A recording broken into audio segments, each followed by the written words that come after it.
নমস্কার, আমি সানিয়া। আমি এখন দাঁড়িয়ে আছি ঝলমলে কাঞ্চনজঙ্ঘার সামনে।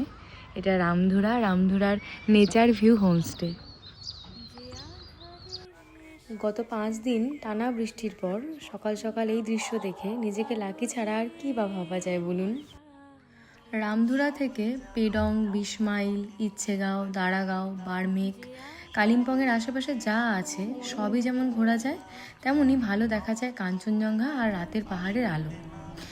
এই হোমস্টের ইউএসপি ব্যালকনি থেকে কাঞ্চনজঙ্ঘা, বেরোলেই পাইন বন, দারুণ আতিথেয়তা ইত্যাদি তো আছেই।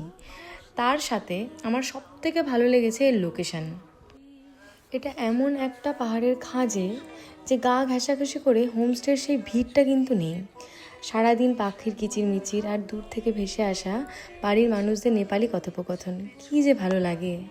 শিলিগুড়ি থেকে কালিম্পং আর কালিম্পং থেকে রামধুরা পুরোটাই শেয়ারে এসে পৌঁছে যাওয়া যায় এই হোমস্টেতে।